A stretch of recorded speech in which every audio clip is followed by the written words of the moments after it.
Like so many of you out there watching, I'm a gearhead, not just because I love cars, it's because I love driving too. The driver's seat really is my happy place, and it doesn't matter whether I'm behind the wheel of a sport utility or a supercar. Just find me an empty stretch of road and I'll be fine. But some cars just feel extra special to drive.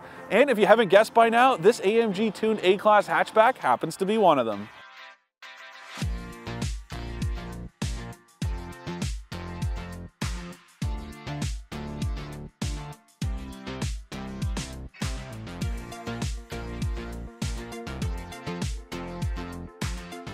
So I went into this week thinking I was going to be driving something a lot like the Volkswagen Golf R, but it didn't take me long to realize that this is actually a lot more like the spiritual successor to the Ford Focus RS. I know you might think I'm crazy, but just hear me out.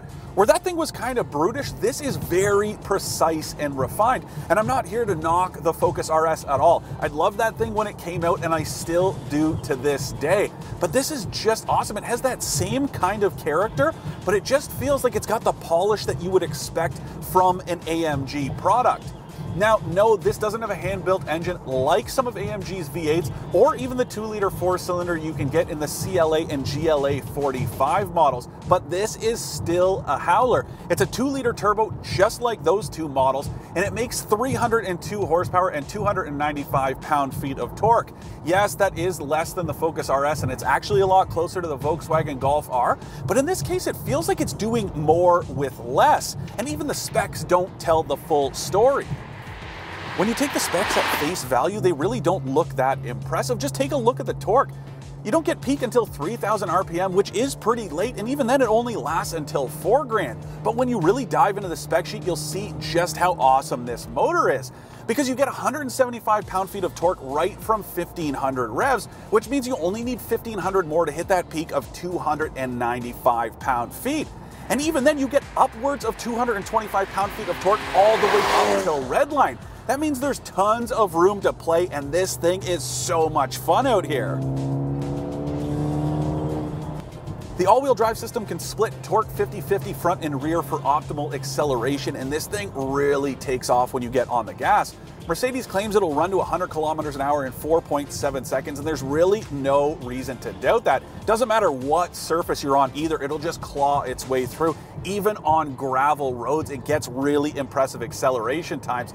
I just love driving this thing. So let's get to the elephant in the room. I know the Focus RS was manual only, and this thing is automatic only, so you're probably wondering, how can I claim that this is the heir apparent to the Focus RS? And don't get me wrong, that was a great transmission, but so is this one. I would love to see a manual transmission in here, but let's be real, Mercedes hasn't made one in years anyways, and I'm not here to make excuses because this DCT is awesome. It is so quick to respond to shifts. It's got these paddles, and you can set it to a manual mode with this button down here on the console, or you can let it do its thing all on its own. No matter which way you do it, it is fantastic, and it shifts so quickly. They sound great too. There's that awesome burble and backfire that you get with just about any AMG product, and even this little 4-cylinder sounds like it's got some serious firepower. You know, torque curve really is a bit of a misnomer in a car like this because there's really no curve to it at all. It's just a very broad plateau all the way through the rev range. This 7-speed is just so quick to change gears, and it doesn't matter if you leave it in fully automatic mode or activate the manual mode down on the console and use the paddle shifters to do it yourself. It's so snappy and responsive. I love it. It's one of those cases where it doesn't necessarily make the powertrain, but it doesn't break it either. It's perfectly complementary to the entire package, which is what you want a transmission to be like. The transmission is just one way you can tweak and adjust the A35, and that is something I absolutely love. It's such an immersive drive experience. Don't get me wrong, lots of cars like this have different things you can change depending on your mood, but this one just feels like there's a lot of layers to it. You've got the transmission, you've got traction control, different drive modes, and there's lots of different performance displays you can pull up on these twin 10.25-inch screens. So you can have different power meters, G meters. There's even that cool AMG Track Pace app so you can pull up different race tracks and actually time your laps on them. And there's even an augmented reality feature for it. very cool stuff, though I will point out that the companion app hasn't worked all that well this week, because you're supposed to be able to run those laps, record them on the car using the built-in camera, and then watch them back on your phone. But every time I record it, it just says video is not available. Something's clearly going on, because this isn't the first vehicle from AMG I've experienced that with, and some of my friends have run into the same issue. One other way you can customize this thing is if you opt for an AMG Drivers Package that for $2,500 is an absolute steal based on the adjustable dampers it includes alone. Now, they're not adaptive, but they are adjustable, and there are 3 different modes you can run through. All 3 of them are a little on the firm side, but they're still comfortable, and I was actually surprised at just how cushy they are. The only way you're going to notice any sort of discomfort is that the rebound is pretty short, so there's just not much room for them to bounce back over a bump. But like I said, they are very comfortable, and they help this thing carve incredibly tight lines through corners. The other thing you get with that AMG pack are these controls on the steering wheel that are awesome to have. You have this dial on the right-hand side so you can quickly cycle through the different drive modes, and then you have these buttons on the left that are programmable. So if you want to set them to control the suspension or even the ignition start-stop system, you can do that so that you don't even have to take your hands off the steering wheel to mix it up in here. It's great to be able to do that, and again, just one more way that $2,500 is money well spent. When you run through those different drive modes, it changes all different aspects about this drive to really give it some personality, and it just rides and handles so well. This electromechanical steering setup is fantastic, even in comfort mode. There's a great amount of weight to it, and it feels very direct and responsive. It's a little bit of a workout when you have it in Sport Plus mode, but it's well worth it. And again, it just works so flawlessly with the throttle response. It all feels so peppy and quick. It really pushes you, and it feels like you're part of the experience, which I love.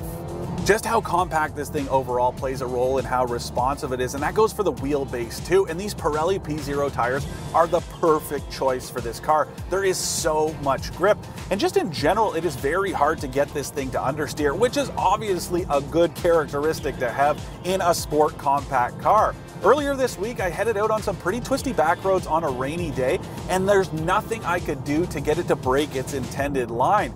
Even on decreasing radius turns, it just wanted to grip and grip. It's awesome, and I would love to have this thing out on a racetrack to really see what it's capable of. But even out here on public roads, it's an awful lot of fun.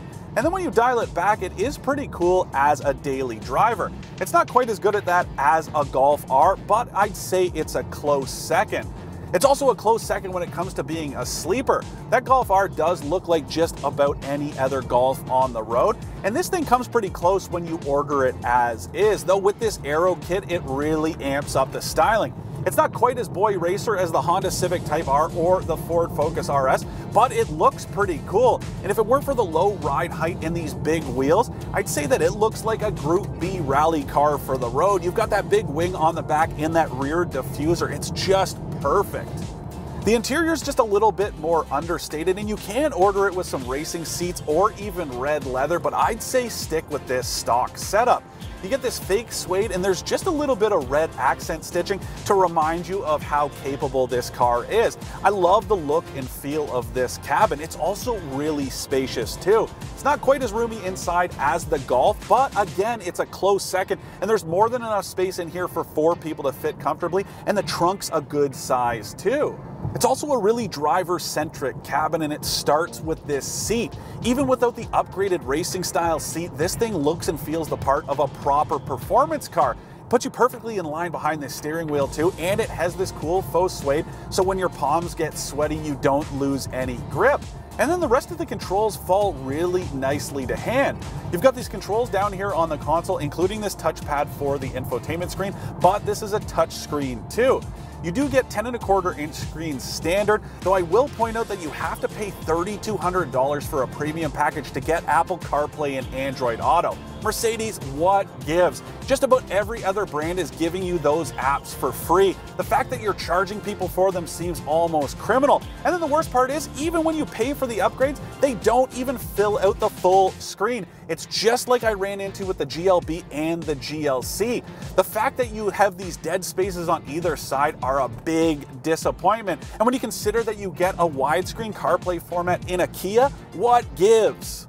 You've even got to pay an extra $1,000 to get built-in navigation, which is made redundant anyways if you get Android Auto and Apple CarPlay, because you're probably going to be using Google Maps. The only saving grace is that the built-in navigation system has a cool augmented reality view, even if it is pretty gimmicky. The other thing is the extras add up very quickly.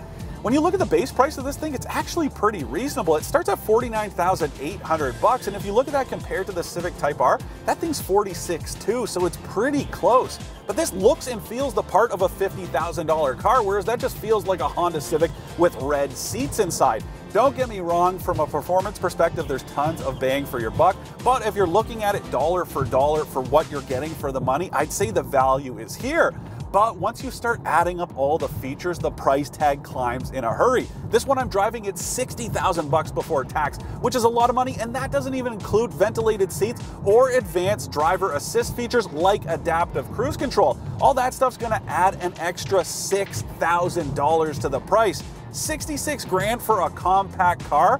That is ridiculous, and it just destroys the value prop of this thing, because otherwise there is lots to love about this car. I just find it hard to justify the price tag. To recap, I like how roomy, refined, and fun to drive the AMG A35 is. I don't like that Apple CarPlay and Android Auto don't come standard, that they don't display on the entire screen, and how expensive it can be once you start to add the extras you want. Don't get me wrong, I was expecting to enjoy this thing, but it's been even better than I thought it would be. Being this refined doesn't take any of the fun out of driving it, and it just feels so endlessly usable.